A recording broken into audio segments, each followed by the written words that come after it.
About a century and a quarter ago, there were a lot of new experimental investigations into things like light, electromagnetic waves, and particles on the atomic scale. The atom itself, there was a new theory for that, and the electron was discovered. And so there was an attempt to fit physics to this new realm of study, and it just wasn't working out. So attempts to apply the laws of classical physics to explain the behavior of matter on the atomic scale were consistently unsuccessful. Specific problems at those points included blackbody radiation. Blackbody radiation is the electromagnetic radiation emitted by a heated object, and it's got a particular curve associated with it. It was not fitting the classical approach. Also, there was the photoelectric effect. Photoelectric effect is the emission of electrons by an illuminated metal, and the classical explanation of physics was not fitting what was occurring with the photoelectric effect. And finally, the Compton effect, which is the scattering of X-rays by free electrons, just was not being approached correctly by the classical approach. The eventual solutions to these problems on the atomic level led to a new understanding of physics, the modern physics, the quantum and relativity aspect of modern physics, and resulted eventually in the Nobel Prizes in physics. Let's look at blackbody radiation. A blackbody is an ideal system that absorbs all radiation incident on it, and for that matter, it also emits all radiation. So it's a perfect absorber and emitter. It's got an emissivity of 1. A good approximation for this is a sphere with a hole in it. Hole acts as a perfect absorber and perfect emitter, and the radiation leaving this cavity will only depend on the temperature of the cavity itself. Here's some experimental results for blackbody radiation and emitter. Stefans Laws is valid. The total power of the emitted radiation increases with temperature according to the temperature to the 4th power. So the power, or temperature to the 4th power, the power is equal to some constant, which is the Stefan-Boltzmann constant, times the area, times the emissivity, times the temperature to the 4th power. We also have Wien's law. The peak wavelength times the temperature is equal to a constant that is 2.9 times 10 to the minus 3 meters Kelvin. So the peak wavelength will shift as the temperature shifts. As the temperature goes up, the wavelength gets shorter because they're inversely related, equal to this constant. Hence, the frequency would get higher. So you have, as the temperature goes up, the frequency of your radiation, your peak radiation, goes up. Well, an attempt to explain this experimental behavior was the Rayleigh-Jeans law, and it looked something like this. The intensity is a function of wavelength and temperature is equal to 2 pi c k Boltzmann temperature over the wavelength to the 4th power. This actually was very good at long wavelengths. As you get to long wavelengths, the experiment and the Rayleigh-Jeans law matched perfectly. But as you got the short wavelengths, as you can see in this equation, if your wavelength approaches 0, then this intensity will blow up and it will go to infinity. And the experimental results actually peaked out and then actually approached 0 as the wavelength approached 0. So definitely a discrepancy there, not good as we approached smaller wavelengths. So along came the quantum mechanics revolution. To solve the problem required a different way of approaching it to solve these other problems as well. Between 1900 and 1930, another revolution took place. A new theory called quantum mechanics was successful in explaining the behavior of particles of microscopic size. Leading this push were 6 important physicists. We had Max, walked the plank. Louis Cia de Bria, Niels Pretty Boy Bohr, Paul the Rack Dirac, Erwin the Cat Schrödinger, and Werner Iceberg Heisenberg. Together, these 6 new physicists comprised the most ruthless band of physicists that ever did hit the scientific community. I have to try to make this interesting and exciting. So let's look at Max Planck. 1858 to 1947, a German physicist. In 1918, he was awarded the Nobel Prize for his discovery of the quantized nature of energy. In a sense, he was the first one to introduce this idea of quanta, these discrete bundles of energy, and hence introduced the quantum age. So in a sense, you could call him the godfather of quantum physics. And you can see there's a little bit of relationship here in image to the godfather. You need a little bit of imagination. Shorten the mustache a little bit and you got it.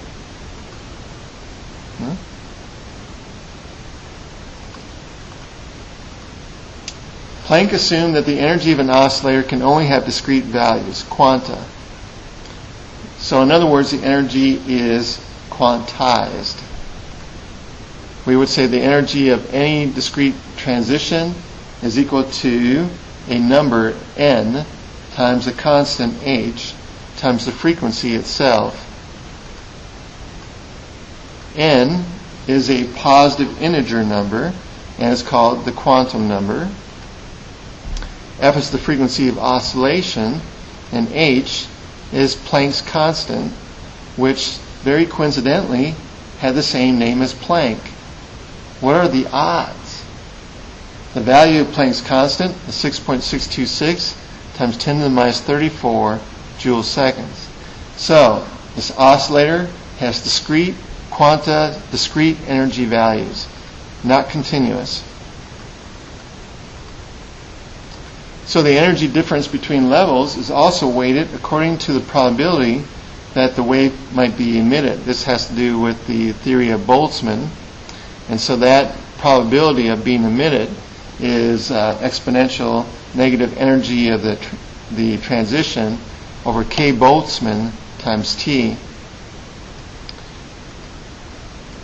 So this gave a theoretical expression for the wavelength distribution in blackbody radiation, as the intensity is a function of wavelength and temperature is 2 pi Planck's constant speed of light squared over the wavelength to the 5th power e to the hc over lambda k Boltzmann t minus 1. And this was Planck's contribution to the problem. Here's what that distribution looks like. At long wavelengths, we have small energy separation, high probability of excited states, many transitions going on, and lesser intensity. At short wavelengths, we have large energy separation, low probability of excited states because of that separation, according to the Boltzmann factor, and few downward transitions. So the curve actually looks like the skewed bell curve that we might expect from experiment. In fact, at long wavelengths, Planck's expression does reduce to the Rayleigh-Jeans law and does fit experiment really well, right on. And at short wavelengths, it predicts an exponential decrease in intensity, and the whole path of this graph fit experiment right on for the whole bandwidth of frequencies and wavelengths, eventually earning Planck the Nobel Prize in 1918. What about the photoelectric effect? The photoelectric effect occurs when light is incident on certain metallic surfaces, causing electrons to be emitted from those surfaces. So light comes in, free electrons are emitted and come off with some kind of kinetic energy. These emitted electrons are called photoelectrons. Here are some expectations going into this type of experiment from a classical sense. There should be a time interval between the incident of light and the ejection of electrons, because electrons will need a certain amount of energy to escape and have kinetic energy. Hence, as the light energy is coming in, they will start absorbing that energy, building it up, and finally they are emitted. Well, the experimental result was different. The electrons are emitted almost instantaneously, even at very low light intensities. So you're getting electrons right away before there was a buildup of energy. Another expectation is that the electrons should absorb energy continually from these electromagnetic waves, and because of that, the kinetic energy of the emitted electrons should increase with time due to this increase of time and energy. Well, that's not the case. The maximum kinetic energy was independent of the light intensity and would be a certain value depending on the frequency. Another expectation is that the electrons should be ejected at any frequency as long as the light intensity was high enough. Well, experimentally that was not the case. No electrons are emitted if the incident light falls below some cutoff frequency, F sub c, regardless of the intensity. The cutoff frequency was a characteristic, a value of the material being illuminated. So, if you didn't have a frequency above that cutoff frequency, no electrons emitted at all. And finally, there should be no relationship between the frequency in the light and the kinetic energy of the ejected electrons. This is a classical interpretation, not true from experiment, which showed that the maximum kinetic energy of the photoelectrons did increase with increasing light frequency and had no particular dependence on intensity itself. So, totally opposite of what was predicted by classical physics. The actual experimental results contradict all these four classical predictions.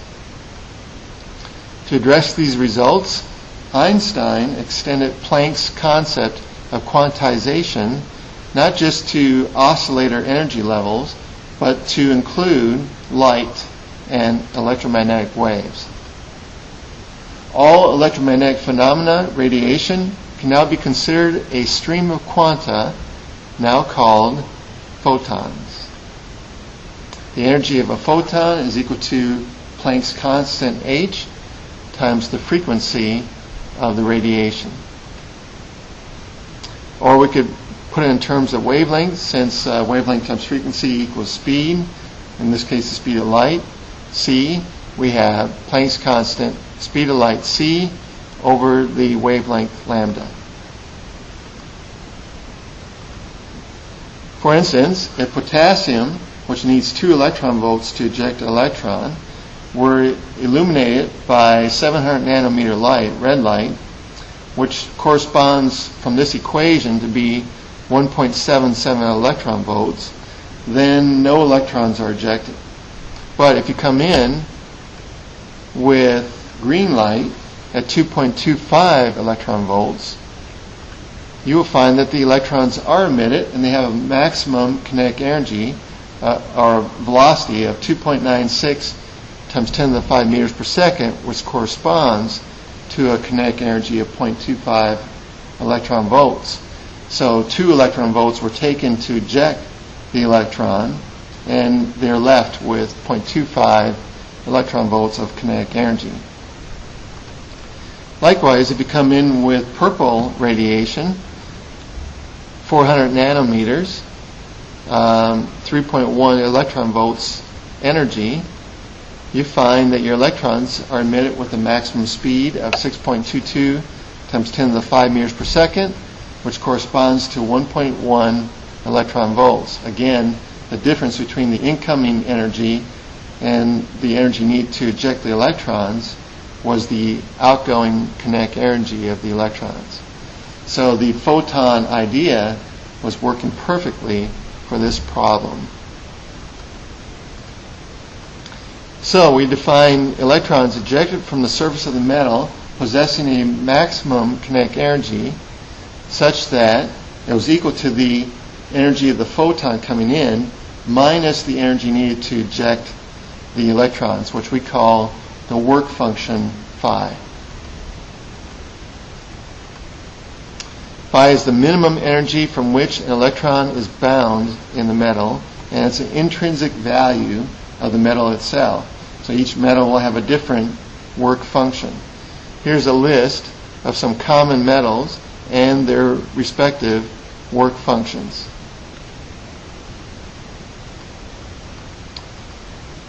Furthermore, if you have these ejected electrons and you're trying to stop them so you can calculate what their kinetic energy was when they're ejected, you might use a voltage or potential difference to do that, and hence, from energy considerations, your maximum kinetic energy will be equal to the charge of the particles, which is electrons, times your change in potential. In other words, that's the energy you would need to stop these electrons, and hence, if you combine this with the previous equation, you would have that the charge on the electron, which is 1.6 times 10 minus 19 coulombs, times the change in potential that you need to stop them with, which would comprise your maximum kinetic energy, should equal the photon energy going in minus the work function of the metal. And this is your final photoelectric effect equation. It explains everything associated with the photoelectric effect, and it's what Einstein wrote in one of his famous 4 papers in 1905. You could find the cutoff frequency from this equation, realizing that if you just barely overcame the release of electrons in the metal and those released electrons just had 0 kinetic energy left over, then that would be your cutoff frequency. So with a maximum kinetic energy of 0, our cutoff frequency then is our work function, phi, divided by Planck's constant. And that'll give you the frequency that you need to just barely eject electrons from the metal. The cutoff wavelength then would be the speed of light divided by this cutoff frequency, and so that would be Planck's constant times speed of light over the work function. And that'll give you the wavelength you need to just barely eject electrons.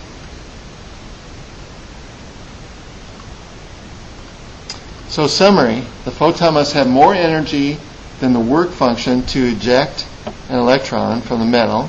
Without this enough energy, no electrons are ejected. Hence explaining this cutoff frequency and cutoff wavelength. Regardless of the light intensity. So you can add more energy, but unless you go above that certain frequency, you'll never eject an electron, which is contrary to classical predictions.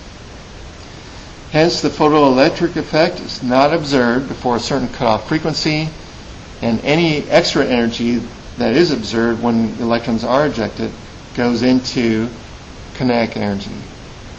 The solving of this problem was a short paper by Einstein in 1905. He wrote 4 great papers that year, 1 on Brownian motion, 2 on special relativity that we'll talk about later. Any one of those papers would have been good enough for the Nobel Prize. He got awarded the Nobel Prize in 1921 specifically for this photoelectric effect paper that issued in the quantum age into treating light as a photon, a particle, as opposed to the wave model of light.